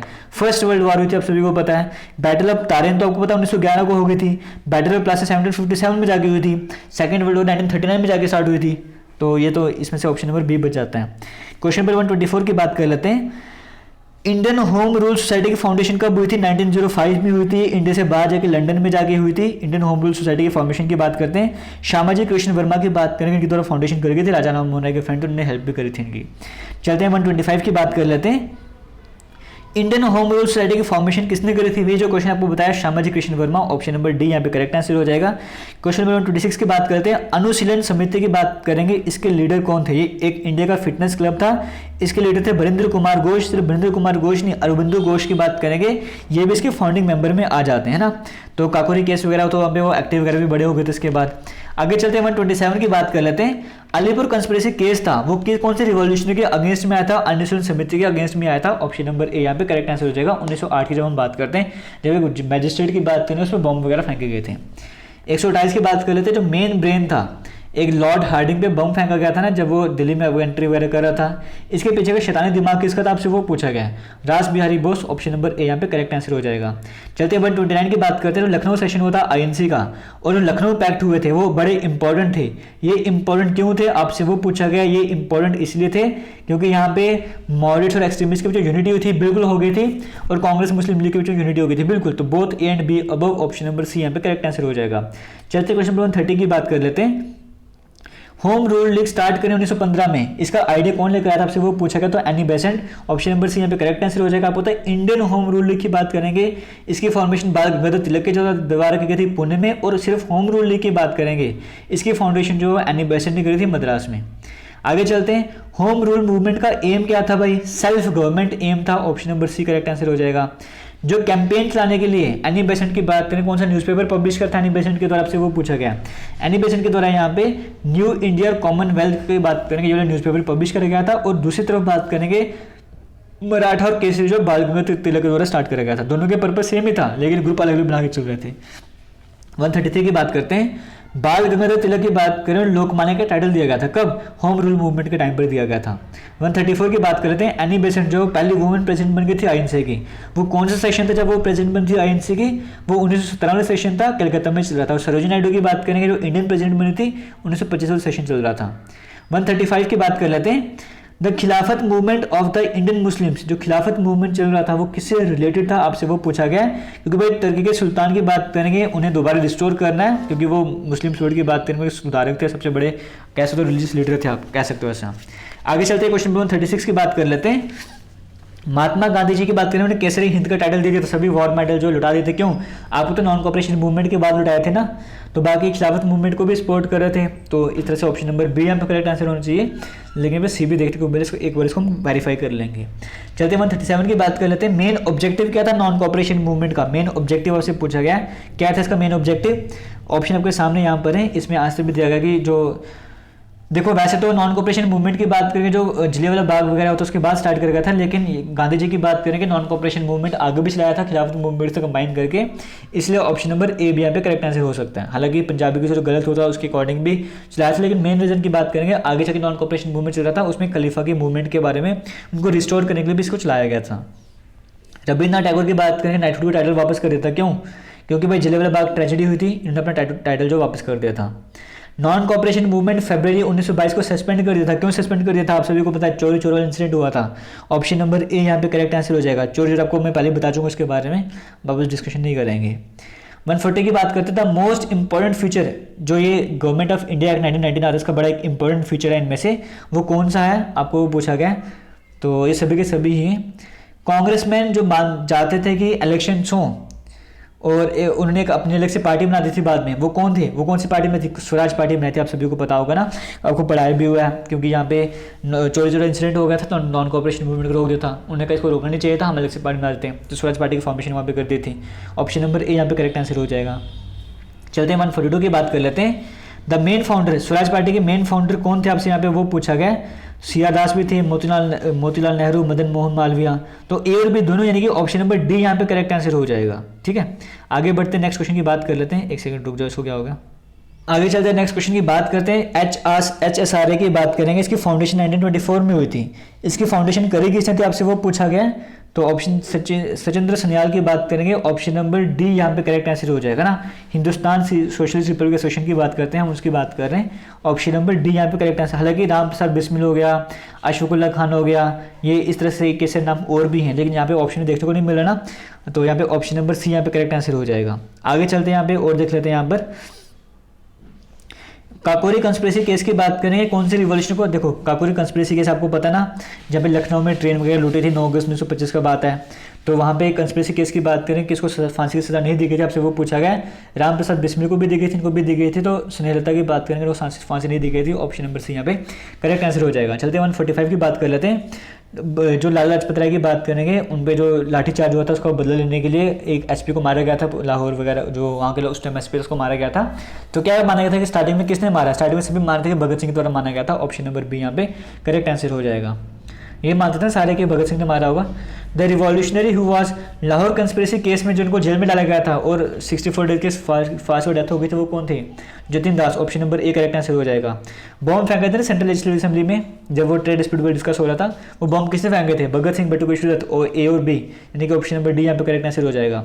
48 की बात कर लेते हैं। दिसंबर 31, 1929 को किसने ट्राइगुलर फहराया था वहाँ पे? अगर हम बात करेंगे ऑप्शन के हिसाब से देखा जाएगा तो जवाहरलाल नेहरू थे। Option number C correct answer हो जाएगा। इनमें से क्या ऐसा है जो 1929 का सेशन था लाहौर वाला, उसका हिस्टोरिक डिसीजन नहीं था? ये भी हिस्टोरिक था, सिविल डिसोबीडियंस ये भी हिस्टोरिक था, ये भी हिस्टोरिक था, लेकिन कम्युनल प्रॉब्लम को सॉल्व करेंगे ये कोई हिस्टोरिक डिसीजन नहीं था। 150 की बात करते हैं। महात्मा गांधी जी ने लॉन्च किया था सिविल डिसोबीडियंस मूवमेंट 12 मार्च 1930 को। कैसे लॉन्च करा था? दांडी मार्च से ना, सॉल्ट लॉ ब्रेक करा था। इसको इवेंट्स को अपने मैच वगैरह करना है, आप देख लो भाई। आपको पता है फर्स्ट राउंड टेबल कॉन्फ्रेंस कब हुई थी? 1930 में हुई थी। तो यहाँ पे गांधी इवेंट पैक्ट 1931 में होता है। इस तरह से मैच वगैरह करने हैं तो आप ऑप्शन देख लो, ऑप्शन नंबर सी यहाँ पे करेक्ट आंसर हो जाएगा। गांधी इवेंट पैक्ट की बात करेंगे, उसे क्रिटिसाइज करा गया था। क्यों क्रिटिसाइज करा गया था? क्योंकि भाई गांधी जी जब इसमें समझौता करते शर्तें रख रहे थे, वहाँ पे कहा गांधी जी जो उनकी भगत सिंह, सुखदेव, राजगुरु की जान नहीं बचा पाए, हालांकि उन्होंने ट्राई किया था लेकिन जान नहीं बचा पाए थे, इसलिए उनको क्रिटिसाइज भी करा गया था। 53 की बात करते हैं। 20 सितंबर 1932 को महात्मा गांधी जी ने फास्ट लिया था। क्यों फास्ट रखा था? कहा था जब तक डेथ नहीं होती तो जेल में फास्ट रखूंगा मैं। क्यों भाई? क्योंकि कम्युनल अवार्ड वहाँ पर आ गए थे, वायलेशन हुई तो गांधी इवेंट पैक्ट, सभी के सभी रीजन थे। Option number D correct answer हो जाएगा। महात्मा गांधी ने अपना फास्ट जो है वो तोड़ दिया था। क्यों भाई? क्योंकि वहाँ पे अलग से उनके लिए एक इलेक्टोरेट नहीं लाया गया था, लेकिन रिजर्वेशन बढ़ा दी थी, इसलिए all of the above D option correct answer हो जाएगा। सिविल डिसोबीडियंस मूवमेंट सस्पेंड कर दी थी। क्यों भाई? आप सभी को पता है वहाँ पे second round table conference suspend कर दी थी गांधी इवेंट पैक्ट के बाद। बट हाँ, सिविल डिसोबीडियंस मूवमेंट को दोबारा से स्टार्ट क्यों करा था? क्योंकि second round table conference fail हो गई थी। वहाँ पे गांधी इवेंट पैक्ट आपने देखा था और उन्होंने कम्युनल अवार्ड वगैरह ला दिए थे। सभी के सभी रीजन थे कि सिविल डिसोबीडियंस मूवमेंट को दोबारा स्टार्ट करा गया था। चलते हैं 56 की बात करते हैं। महात्मा गांधी जी ने अगर हम बात करेंगे, उन्हें 21 दिन का फास्ट रखा था ना। क्यों रखा था भाई? अपने आप को प्यूरिफाई करने के लिए और हर जन की सेवा करने के लिए। सिविल डिसोबीडियंस मूवमेंट को दोबारा सस्पेंड कर दिया था और यहाँ पे कहा गया था कि तुम्हें क्या करना है, अब अपने इंडिविजुअल लेवल पे सत्याग्रह करना है। आगे चलते 58 की बात कर लेते हैं। 1934 की बात करेंगे। अभी तभी मैं सारे क्वेश्चन आज डिस्कस नहीं कर रहा एक ही बार, क्योंकि इतना मज़ा नहीं आने वाला। अभी आपको दिख रहा होगा कुछ ऐसे क्वेश्चन से बोरिंग से क्वेश्चन बीच में आए तो थोड़ा मज़ा खराब हो जाता है। कल फिर से जब 200-250 क्वेश्चन के बाद हम स्टार्ट करेंगे, फिर से फ्रेश एनर्जी के साथ बाकी क्वेश्चन डिस्कस करना स्टार्ट करेंगे। 58 की बात कर लेते हैं। इन 1934 की बात करें, महात्मा गांधी की बात करेंगे, वो एक्टिव पॉलिटिक्स से हट गए थे और रिजाइन भी गए थे मेंबरशिप से कांग्रेस की। क्यों? उसका रीज़न क्या था? आपसे यहाँ पर वो पूछा गया। उसका रीज़न था हमारे पास, क्योंकि वो हरिजन की वेलफेयर के लिए पूरी तरह से ध्यान देना चाहते थे। 59 की बात कर लेते हैं। पहला कॉन्स्टिट्यूशनल मेजर जो इंट्रोड्यूस कर गया था ब्रिटिश द्वारा इंडिया में, ये फिर से वही एक्ट वगैरह को लेकर क्वेश्चन आ गए, बेकार से क्वेश्चन यहाँ पर वो पूछ लिया। 1935 वाला एक्ट था। गोल्डन जुबली जो इंडियन नेशनल कांग्रेस है यहाँ पे, ठीक है, 1935 में हो रही थी, वो कौन से सेशन में मनाई गई थी? कहीं पे भी नहीं मनाई गई थी भाई। Option number D correct answer हो जाएगा। गवर्नमेंट ऑफ इंडिया एक्ट 1935 की बात करेंगे, उसका एक इंपॉर्टेंट फीचर था, वो क्या था? बाई कैमरल लेजिस्लेचर ला रहे थे। जो इलेक्शन होने वाले थे 1937 में, कांग्रेस ने कितनी मिनिस्ट्री, कितनी प्रोविंशियल मिनिस्ट्री में बना दी थी? आपसे वो पूछा हुआ है। 8 जगह पे बनाई थी। कांग्रेस मिनिस्टर्स के office in October 19 over the issue of छोड़ दो एट। हाँ, ये बड़ा इंपॉर्टेंट है। जो हिस्टोरिक त्रिपुरी सेशन था कांग्रेस का, सुभाष चंद्र बोस की बात करेंगे, उन्होंने महात्मा गांधी के कैंडिडेट को हरा दिया था। वो कौन थे? महात्मा गांधी की तरफ से नॉमिनी थे जिनको सुभाष चंद्र बोस ने हराया था। त्रिपुरी सेशन था कांग्रेस का 1939 वाला। तो पता भी सिद्धरामैया की बात करेंगे, इन्हें सुभाष चंद्र बोस ने हरा दिया था, ये महात्मा गांधी के नॉमिनी थे। इसके बाद इनमें डिस्प्यूट भी चल गया था। और एक गांधी जी का डिफरेंसेस की बात, सुभाष चंद्र बोस की बात, फिर उन्होंने प्रेसिडेंटशिप से रिजाइन वगैरह भी करते, नई पार्टी बना दी थी। उस नई पार्टी का नाम क्या था? आपसे वो पूछा गया। उस नई पार्टी का नाम था forward block. Option number D यहाँ पे करेक्ट आंसर हो जाएगा। 66 की बात कर लेते हैं। जब कांग्रेस मिनिस्टर रिजाइन कर लेता प्रोविंस में, तो उस दिन मुस्लिम लीग ने क्या ऑब्जर्व किया था? डिलीवरेंस डे ऑब्जर्व करा था। Option number A correct answer हो जाएगा। खान अब्दुल गफार खान की बात करेंगे, फ्रंटियर गांधी कहा जाता था, उन्हें रेड शर्ट मूवमेंट ऑर्गेनाइज करी थी। ये रेड शर्ट मूवमेंट ऑर्गेनाइज क्यों करी थी? आपसे वो पूछा गया। सोशल और रिलीजियस रिफॉर्म लाने के लिए। जो खान अब्दुल गफार खान की रेड शर्ट मूवमेंट के लोग हुआ करते हैं, उन्हें क्या कहा जाता था? खुदा खिदमतगार कहा जाता था, servants of God. Frontier Gandhi की बात करेंगे, एक्टिवली किसमें पार्टिसिपेट करते थे? उन्होंने सिविल डिसोबीडियंस मूवमेंट में गांधी जी को पूरी तरह से सपोर्ट करते थे, मानते थे उनको।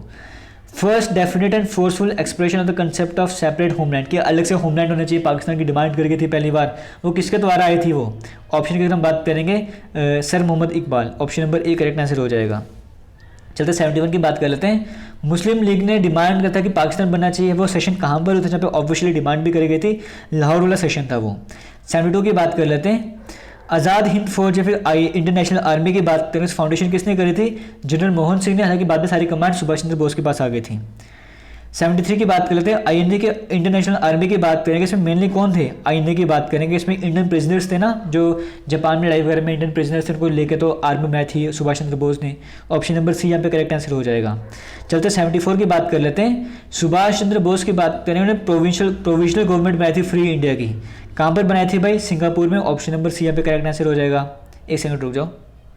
आगे बात करते हैं यहाँ पे, Subhash Chandra Bose established the provisional government of free India. ये तो हो गया ना अगला क्वेश्चन। सुभाष चंद्र बोस की बात करेंगे, वीडियो चल रही है ना। सुभाष चंद्र बोस ने जो सोल्जर्स सेलेक्ट करे थे ना, उन्होंने अपना नाम क्या रखा था सोल्जर्स का? सुभाष ब्रिगेड बना दिया था, क्योंकि पहले से कई तरह ब्रिगेड थी, अब अपने नाम पे ब्रिगेड में थी, सुभाष ब्रिगेड नाम से बनाई थी। 1942 की बात करेंगे, British prime minister Wilson Churchill की बात करें, उन्होंने क्रिप्स मिशन लाया था। उस क्रिप्स मिशन का पर्पस क्या था? क्योंकि भाई प्रेशर था उनको, और जापानीज जो है वो इंडिया की तरफ बढ़ रहे थे, उनसे बचने के लिए क्रिप्स मिशन इंडिया में भेजा था। कहा था भाई इंडियंस को अपने साइड में कर लो किसी तरह से। कस्तूरबा गांधी की बात करेंगे, डेथ हो गई थी, वो डिटेंशन में थे। वो कहाँ पर थे? अब से वो पूछा गया जब उनकी डेथ हो गई थी, तो वो आगा खान पैलेस में। Option number C correct answer हो जाएगा। 178 की बात कर लेते हैं। 1921 की बात करेंगे।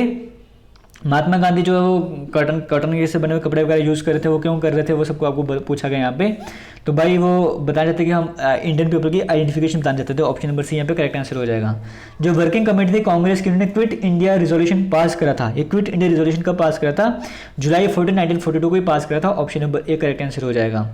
Which of the following was not one of the points stressed by Mahatma Gandhi while exhorting the people to join? हाँ, मतलब जब लोगों को कहा था कि तुम क्विट इंडिया मूवमेंट को ज्वाइन करो, इसमें से कौन सा पॉइंट जो ऐसा है जिसमें गांधी जी स्ट्रेस नहीं दे रहे थे, आपसे यहाँ पे वो पूछा गया। तो यहाँ पे गांधी जी ये नहीं बोलते कि जो फ्रीडम इंडिया का वो एंड है, ये सभी चीज़ों को ठीक कर देगा, इस पर स्ट्रेस नहीं दे रहे थे। गांधी जी ये बोलते कि हिंदू मुस्लिम जो डिफरेंस है उसको भूल जाओ, इस पर स्ट्रेस दे रहे थे। हमारे जो ब्रिटिश के साथ है इस पर स्ट्रेस दे रहे थे। तो कह रहे थे कि करो या मरो, इस बातों पर स्ट्रेस दे रहे थे। वो इस पर नहीं स्ट्रेस देते कि आज़ाद इंडिया हो जाएगा तो सब कुछ ठीक हो जाएगा। 181 की बात करते हैं। शिमला कॉन्फ्रेंस जो कोई वायसराय लॉर्ड वेवल की तरफ लाई गई थी, वो फेल हो गए थे क्यों? क्योंकि जिन्ना अपनी बातों में भड़का होता है इसलिए। तो यहाँ पे ऑप्शन नंबर डी हो जाएगा। जिन्ना की डिमांड भी चल रही थी, और यहाँ पे कांग्रेस की demand of Congress to include the members of, हाँ, क्योंकि सभी कम्युनिटीज़ को कोटा में लाना था, और यहाँ पे सीट्स रिजर्वेशन की बात भी करी गई थी, और जिन्ना की एक ही बात होती थी कि भाई हमें अलग से कर दो, अलग से कर दो। तो ऑप्शन नंबर डी यहाँ पे करेक्ट आंसर हो जाएगा। द फेमस रेटिंग्स म्यूटनी, जिसे revolt of section of Indian soldiers वगैरह ये सब भी कहा जाता है, बॉम्बे में जो हुआ था 1946 वाला, वो किसके एफर्ट्स के बाद होता है? वल्लभ भाई पटेल के बाद। वही नेवल म्यूटनी जो हमने पढ़ा था 1946 वाली। विच of the following was not one of the recommendation of cabinet mission? फिर से कैबिनेट मिशन के ऊपर आ गए, इसमें से क्या रिकमेंडेशन नहीं थी? आप एक बार इसको खुद से देख लेना। 84 की बात कर लेते हैं। Mahatma Gandhi spent a year of complete silence in 1926। Mahatma Gandhi ji ने पूरा साल साइलेंस में निकाला था 1926 में। वो क्यों निकाला था? क्योंकि वो हरिजन वेलफेयर के लिए काम करना चाहते थे। आगे चलते 185 की बात कर लेते हैं। द मुस्लिम लीग विदड्रू, हाँ, मुस्लिम लीग यहाँ से अलग हो गया था। Muslim League cabinet mission plan decide to resort to direction India on 1946 on the direction that should take place on. ये सारे क्वेश्चन मैं नहीं डिस्कस करूँ, मैं कोई इंपॉर्टेंट देख रहा हूँ वो डिस्कस करेंगे। Interim government which took on office, हाँ ये इंपॉर्टेंट है। इंटरिम गवर्नमेंट जो आ चुकी थी ऑफिस में सितंबर 2, 1946 को, उसके हेड कौन बने हुए थे? जवाहरलाल नेहरू बने हुए थे। जब इलेक्शंस हुए थे कॉन्स्टिट्यूंट असेंबली के 1946 में, जो पहली बार जब कॉन्स्टिट्यूंट असेंबली मिली थी न्यू दिल्ली में, वो कौन सी डेट थी? दिसंबर 1946 का टाइम पीरियड था। Option number A correct answer हो जाएगा। ब्रिटिश प्राइम मिनिस्टर ने अनाउंसमेंट करी थी कि वो ट्रांसफ़र अनाउंस करता कि एंड हो जाएगा ब्रिटिश रूल का इंडिया में। वो कब अनाउंसमेंट वगैरह करेगी थी, आपसे वो पूछा गया यहाँ पर। तो यहाँ पे करेक्ट आंसर हो जाएगा फरवरी 20, 1947। ऑप्शन नंबर बी यहाँ पे करेक्ट आंसर हो जाएगा। India was partition as a constitution of the formula content in India का पार्टीशन किसके हिसाब से हुआ था? आपसे वो पूछेगा पार्टीशन जहाँ पे जो है माउंट बेटन प्लान, जून 3 वाला प्लान जो था। ऑप्शन नंबर सी यहाँ पे करेक्ट आंसर हो जाएगा। Mahatma Gandhi ultimately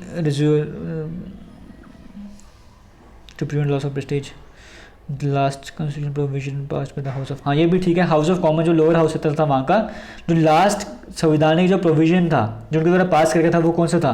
government of India 1935 वाला, ये था लास्ट जो प्रोविजन जो कि हाउस ऑफ कॉमन के द्वारा पास करा गया था।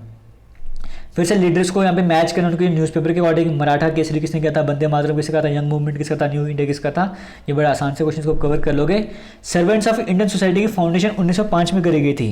इसकी फाउंडेशन करी किसने थी, आपसे यहाँ पर वो पूछा हुआ है, तो गोपाल कृष्ण गोखले के द्वारा करी गई थी। Option number C correct answer हो जाएगा। यहाँ पे फिर से नाम से को मैच वगैरह करना है यहाँ पे। जैसे लाला लाजपत राय को क्या बोलते थे, बाल गंगाधर तिलक को क्या बोलते थे, इस तरह से मैच वगैरह करना। तो आपको पता होगा लाला लाजपत राय की बात करेंगे ना क्या कहा जाता था, इन्हें लाइन ऑफ पंजाब कहा जाता था। बाल गंगाधर तिलक की बात करेंगे लोकमान्य कहा जाता था। वल्लभ भाई पटेल की बात करेंगे iron man of India. Dadabhai Naoroji grand old man of India. बच गया CF&T, उसे बोल देंगे दीनबंधु। तो सब कुछ खत्म हो गई है बोली। महात्मा गांधी कंपेयर्ड फिरोज शाह मेहता। महात्मा गांधी की बात करेंगे उन्होंने फिरोज शाह मेहता को हिमालय से कंपेयर करा था, तिलक को ओशन से करा था, और गोखले को किसे कंपेयर किया था, गंगा से कंपेयर किया था। ऑप्शन नंबर बी यहाँ पे करेक्ट आंसर हो जाएगा। चलते हैं 197 की बात कर लेते हैं। Who did Mahatma Gandhi recognize as political guru. Mahatma Gandhi ने पॉलिटिकल गुरु किसको माना था, आपसे वो पूछा गया। तो महात्मा गांधी ने पॉलिटिकल गुरु इसमें से गोपाल कृष्ण गोखले को माना था। 198 की बात कर लेते हैं। The first Congress and nationalist leader to face repeated imprisonment. पहले कांग्रेसी और ऐसे नेशनलिस्ट लीडर जिनको बार बार सजा वगैरह में जेल वगैरह होती है वो कौन थे, बाल गंगाधर तिलक। 199 की बात करते हैं। Which of the following broad Aurobindo Ghosh. Indian national movement में अरबिंदो घोष को कौन लेकर आए थे, आपसे यहाँ पर वो पूछा गया। जब बंगाल का पार्टीशन हुआ था इसके बाद ये भी इंडियन नेशनल मूवमेंट में एक्टिवली पार्टिसिपेट करना स्टार्ट कर दिया था। Which of the following was the main part of Aurobindo program to achieve independence. Independence लेने के लिए अरबिंदो की बात करके मेन इनका क्या प्रोग्राम रहा करता था, इनका रहा करता था सीक्रेट सोसाइटीज़ में आना है, पैसिव रेजिस्टेंस पे ये फॉलो किया करते थे, इसके अकॉर्डिंग ये काम करते थे।